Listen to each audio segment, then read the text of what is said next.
warahmatullahi wabarakatuh. Perkenalkan, nama saya Andi Nopita Ramdhani, NIM 19.600.021. Di sini saya akan membahas tentang kehidupan manusia sebagai makhluk biologis. Adapun hakikat manusia sebagai makhluk biologis, yaitu yang pertama, makhluk yang dapat menggerakkan hidupnya untuk memenuhi kebutuhan-kebutuhannya. Yang kedua, memiliki sifat rasional yang bertanggung jawab atas tingkah laku intelektual dan sosial. Yang ketiga, mampu mengarahkan dirinya ke tujuan yang positif dan mampu mengontrol dirinya. Yang keempat, makhluk yang dalam proses menjadi berkembang selama hidupnya, di mana ia selalu melibatkan dirinya dalam usaha mewujudkan dirinya sendiri serta membantu orang lain. Dan yang terakhir, makhluk yang mengandung kemungkinan baik dan jahat yang sangat dipengaruhi oleh lingkungan, terutama lingkungan sosial. Selanjutnya, saya akan membahas pengertian perkembangan dan fase perkembangan. Pengertian perkembangan merupakan suatu proses sosialisasi yang berlangsung dengan adaptasi atau penyesuaian dan seleksi. Faktor-faktor yang mempengaruhi yaitu keturunan, lingkungan, dan manusia itu sendiri.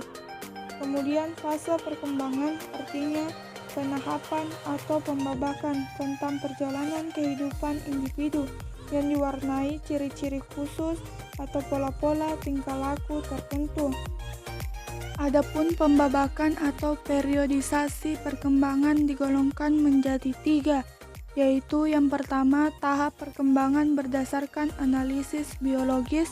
Yang kedua, tahap perkembangan berdasarkan didaktis atau instruksional.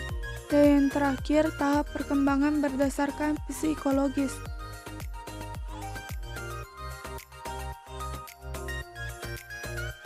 Kriteria penahapan perkembangan. Dalam hubungan, proses belajar mengajar pentahapan perkembangan yang digunakan sebaiknya bersifat elektif atau tidak terpaku pada satu pendapat saja. Fase-fase perkembangan individu terdiri dari 3 bagian, yaitu 1. Masa usia prasekolah 0-6 tahun.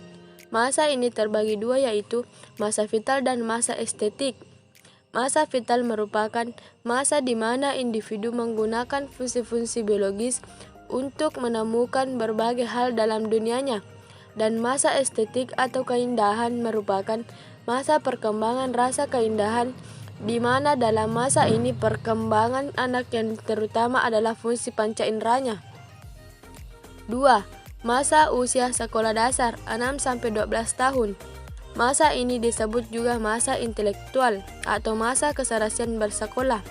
Masa ini diperinci menjadi 2 fase, yaitu 1. Masa kelas-kelas rendah sekolah dasar. Sifat-sifat yang umum pada masa ini biasanya anak tunduk pada peraturan-peraturan tradisional. Adanya kecenderungan memuji diri sendiri, suka membanding-bandingkan dirinya dengan anak yang lain. 2. Masa kelas-kelas tinggi sekolah dasar. Sifat-sifat khas anak dalam masa ini antara lain adanya minat terhadap kehidupan praktis sehari-hari, amat realistik atau ingin mengetahui dan belajar. Biasanya anak gemar membentuk kelompok sebaya untuk bermain bersama. Masa keserasian bersekolah diakhiri dengan masa disebut pueral. Sifat-sifat khas anak pada masa pueral ini menurut para ahli yaitu 1. Ditujukan untuk berkuasa atau sikap, tingkah laku, dan perbuatan. 2. Ekstraversi atau berorientasi keluar dirinya, misalnya mencari teman-teman sebaya untuk memenuhi kebutuhan fisiknya. 3. Masa usia sekolah menengah 12-18 tahun. Masa ini dapat diperinci menjadi beberapa masa, yaitu 1. Masa pra-remaja atau remaja awal. Masa ini ditandai oleh sifat-sifat negatif pada si remaja, sehingga seringkali masa ini disebut masa negatif seperti tidak tenang, kurang suka bekerja, pesimistik. 2. Masa remaja, remaja madya. Pada masa ini, remaja mencari sesuatu yang dipandang bernilai, pantas dijunjung tinggi dan dipuja-puja. dan ia membutuhkan teman yang dapat memahami dan menolongnya saat suka maupun duka. 3. Masa remaja akhir. Masa ini remaja dapat menentukan pendirian hidupnya. 4. Masa usia mahasiswa 18 sampai 25 tahun. Masa usia mahasiswa biasanya berusia 18 sampai 25 tahun dan pada masa ini remaja memiliki pemantapan pendirian hidup.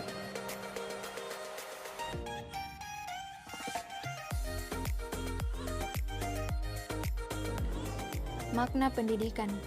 Makna pendidikan dapat dilihat dalam pengertian secara khusus dan pengertian secara luas.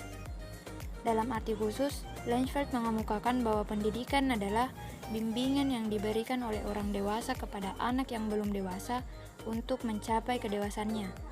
Selanjutnya, ada beberapa pendapat yang mengemukakan beberapa definisi dari pendidikan. Yang pertama, menurut Profesor Hochfeld, yang mengatakan bahwa mendidik adalah membantu anak supaya kelak anak itu cakap menyelesaikan tugas hidupnya atas tanggung jawab sendiri. Yang kedua, menurut Profesor S. Brojonegoro, yang mengatakan bahwa mendidik berarti memberi tuntutan kepada manusia yang belum dewasa dalam pertumbuhan dan perkembangan, sampai tercapainya kedewasaan dalam arti rohani dan jasmani. Jadi, pendidikan dalam arti khusus hanya dibatasi sebagai usaha orang dewasa dalam membimbing anak yang belum dewasa sehingga mencapai kedewasannya. Dari pengertian di atas, ada juga beberapa prinsip dasar tentang pendidikan yang akan dilaksanakan. Yang pertama yaitu pendidikan berlangsung seumur hidup, kedua, tanggung jawab pendidikan, dan yang ketiga, bagi manusia pendidikan merupakan suatu keharusan karena dengan pendidikan manusia akan memiliki kemampuan dan kepribadian yang berkembang. Telah dikemukakan bahwa tidak semua masalah kependidikan dapat dipecahkan dengan menggunakan metode ilmiah semata. Banyak di antara masalah-masalah kependidikan tersebut yang merupakan pertanyaan-pertanyaan filosofis, yang memerlukan pendekatan filosofis pula dalam pemecahannya.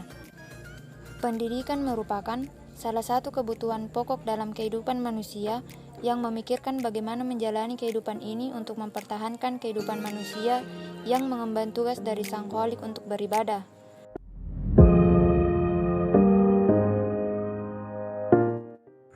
C. Fungsi pendidikan dalam hidup manusia.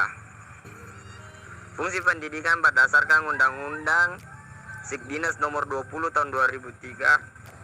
Pendidikan adalah usaha sadar dan rencana untuk mewujudkan suasana belajar dan proses pembelajaran agar peserta didik secara aktif mengembangkan potensi dirinya untuk memiliki kekuatan spiritual, keagamaan, pengendalian diri, kepribadian, kecerdasan, akhlak mulia, serta keterampilan yang diperlukan bagi dirinya, masyarakat, bangsa, dan negara. Jadi, fungsi pendidikan dalam hidup manusia seperti contoh di atas tidak hanya mendapati hal duniawi saja, tetapi pendidikan pun menjadi bekal di akhirat nanti. Seperti yang sudah dituliskan pada prinsip pendidikan yang ketiga, bahwa manusia adalah makhluk yang tumbuh dan berkembang dan ingin mencapai kehidupan yang optimal. Selama manusia berusaha meningkatkan kehidupannya, baik dalam meningkatkan keterampilannya secara dasar atau secara sadar atau tidak sadar, maka selama itulah pendidikan masih berjalan terus merupakan salah satu fungsi pendidikan dalam hidup manusia. Dalam fungsi pendidikan pun ada yang bersifat sepanjang hayat. Maksudnya pendidikan sepanjang hayat merupakan atas pendidikan yang cocok bagi orang-orang yang hidup dalam masyarakat yang saling mempengaruhi pada zaman globalisasi ini.